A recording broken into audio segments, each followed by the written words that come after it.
karena hanya milih salah satu nanti Bapak Ibu. Satu adalah koperasi produksi, kedua koperasi jasa, ketiga koperasi konsumen, keempat koperasi pemasaran, dan yang terakhir adalah koperasi simpan pinjam. Jadi kalau masih ada koperasi yang serba usaha itu mungkin masih memakai izin masa lampau. Jadi kalau yang diizin sekarang itu hanya boleh memilih salah satu. Jadi misalkan nanti koperasi produksi manunggal apa tadi? Karya manunggal bambu. Nah, udah tepat ada 3 suku kata. Karya manunggal bambu. Tapi nanti kalau nanti mau diresmikan ke notaris atau ke notaris, nanti akan dilihat karya manunggal bambu, nanti akan dicek di sistem beliaunya, dicek apakah sudah ada belum karya manunggal bambu. Kalau Bapak mau ngecek sekarang gampang di Google, karya manunggal bambu itu ada nggak yang sudah resmi, apakah itu bentuknya PT, apakah itu koperasi atau CV atau mungkin UD. Kalau ada, kemungkinan pasti akan ditolak, langsung ditolak sama notaris. Ya, jadi seperti itu. Jadi udah bisa.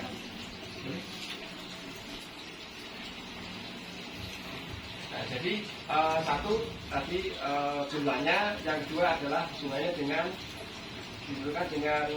dengan jenisnya, apakah jenis produksi, yang kedua jasa, yang ketiga pilihannya konsumen, apakah koperasi simpan pinjam atau koperasi pemasaran. Nanti monggo bisa dipilih di antara itu. Kalau saya bisa menyarankan adalah koperasi produksi, walaupun nanti prakteknya juga memasarkan. Ya, sekarang apa sih keunggulan koperasi produksi? Ini kalau kami bisa menyarankan, karena koperasi itu nanti untuk bersama, jadi semua produk dari anggota itu dikumpulkan aja semuanya. Bagi anggota yang mau menjual, silakan ambil dari koperasi. Jadi nanti koperasi untung, pemiliknya yang memiliki titipan itu juga dapat untung. Jadi dapat untung double. Sehingga apa? Disarankan semua orang yang akan membeli dari Bapak Ibu semuanya, silakan membeli ke koperasi. Atau misalkan anggota yang tadi mengepul kepada koperasi itu juga bisa menjual, tapi sudah harga kulaan juga. Jadi ini untuk tujuannya biar bisa lebih memaksimalkan keuntungan. Itu Bapak Ibu ya. Kemudian yang berikutnya, tadi tentukan minimal jenisnya sudah, jenisnya dimisalkan adalah tadi monggo apakah jenis produksi, apakah jasa, nanti bisa dilihat lagi. Kemudian berikutnya adalah, nah mengenai simpanan pokok dan wajib. Kalau simpanan pokok itu adalah terjadi sekali dalam koperasi selama menjadi anggota. Nah nanti apakah bisa dikonversi atau bisa di istilahnya produk hasil Bapak Ibu itu harganya berapa? Kesepakatannya misalkan menjadi anggota pokoknya adalah 100.000 misalkan. Nah, berarti itu bisa disetor dalam bentuk barang. Bisa itu. Nanti karena memang nanti kalau misalkan dapat kunjungan dari dinas koperasi, itu nanti mengatakan kita mampunya dengan barang Pak, ya berarti pasti akan diizinkan. Dikonversi ya sesuai dengan realita. Kalau saya yakin kalau sini sudah kelompok pembuat kerajinan pasti akan tahu, oh kalau suling harga sekian, kalau otomotif kalau zaman sudah kata-kata ya, kalau zaman saya kecil atau mungkin kecehan ya, itu kan tahu harganya berapa dasarnya, ya otomatis akan bisa dihargai atau dikonversikan dalam bentuk senilai uang. Misalkan tadi kesepakatannya nanti monggo dirapatkan. Jadi rapat tidak harus terjadi sekali, bisa berulang-ulang. Ya, jadi setiap rapat ada tanda tangannya, ada buktinya. Cuma nanti gongnya nanti terakhir pada saat rapat pra ini, itu gongnya harus hadir semua nanti sebelum kita nyampe ke sana. Hadir semuanya.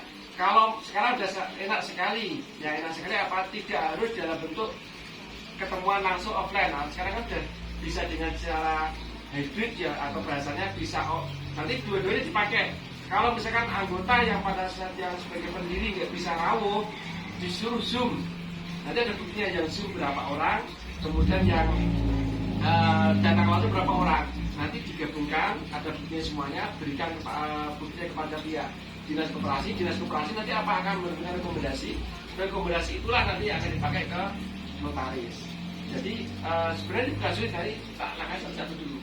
Jadi sudah pokoknya berapa. Kalau bulanan itu namanya simpanan wajib. Ya bulan mau katakanlah 10.000 kah atau 20.000 itu yang diberikan. Dan yang namanya simpanan pokok, simpanan wajib itu sebenarnya tidak akan mungkin hilang. Jadi Bapak itu ketika nanti misalkan keluar, nanti bisa diambil sesuai dengan kesepakatan. Jadi apakah termasuk tanpa SHU-nya apa tidak itu tergantung ya. Nah, yang berikutnya adalah kalau tadi sudah ditentukan jenisnya apa, katakanlah produksi, kemudian nanti simpanan pokoknya nanti mau 100.000 yang terjadi sekali selama anggota, kemudian simpanan wajib itu setiap bulan sekali. Monggo simpanan wajib juga bisa dalam bentuk bahan, misalkan. Nah nanti setelah itu apa kalau seperti bahan tersebut kan otomatis kan bahannya nanti banyak, ya sehingga bisa dijual kemanapun. Nanti cara penjualnya juga ada, saya kasih informasi. Yang berikutnya adalah bentuk kepengurusan. Bapak Ibu nanti kalau sebagai pendiri itu nanti dalam rapat pertama sebelum tahunan itu nanti bisa Bapak Ibu untuk menentukan mulai dari pengawas. Pengawas itu ada ketua, sekretaris, bendahara.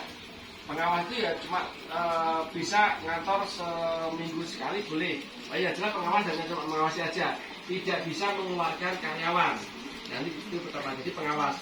Yang kedua pengurus. Ya, jadi ada pengawas, ada pengurus, dan yang terakhir ada pengelola.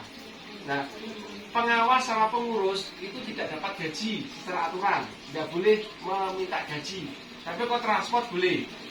Ya, yang digaji adalah, nah ini kalau sudah aturan ya, makanya kalau bisa dari awal sudah mulai jangan menabrak-nabrak. Pertama adalah satu ada pengawas itu bawahnya ada pengurus, baru pengurus nanti baru pengelola. Seandainya pun misalkan, karena gini, koperasi di Indonesia hampir rata-rata tidak bisa maju itu apa? Karena masih sambilan, sekali lagi, karena masih semuanya disambi. Kalau semuanya disambi, biasanya susah. Kayak contoh misalkan kami sebagai dosen buat koperasi pasti sambilan, koperasi karyawan misalkan. Kalau tidak ada yang ngelola, mungkin tidak akan jadi. Jadi harus ada pengelola. Pengelola itu mungkin menjadi manajer, atau mungkin kalau nanti unit usahanya banyak bisa menjadi GM di atas sendiri. Nah nanti siapa yang menentukan itu? Yang menentukan adalah pengurus, di-ACC oleh pengawas yang menentukan. Nah seandainya misalkan 20 orang tersebut jadi pengawas, ada yang jadi pengurus, ada yang jadi pengelola, boleh apa enggak? Boleh, tapi sementara. Ya, jadi pengelola itu boleh sementara. Karena pengelola itu adalah harusnya orang yang profesional di bidang koperasi. Yang harus profesional di bidang apa? Di bidang manajemen. Sehingga nanti dia bisa memasarkan, dia bisa memanage bagaimana keluar masuk barang yang masuk ya keluar harus terdata, terdeteksi. Mungkin kalau tadi adik-adik akan sudah menyiapkan aplikasi misalkan, dan seperti itu, ya itu harusnya pengelola yang profesional untuk di sana. Misalkan nanti bagaimana medsosnya, media sosialnya. Saya yakin kalau mbak-mbak yang masih pelajar sekolah, saya yakin akan paham tentang itu. Karena sekarang anak-anak nggak ada yang nggak punya Instagram, nggak ada yang nggak punya Facebook kan seperti itu. Tapi punya semuanya. Ya, ini adik punya ya Facebook, punya Facebook, IG ya toh.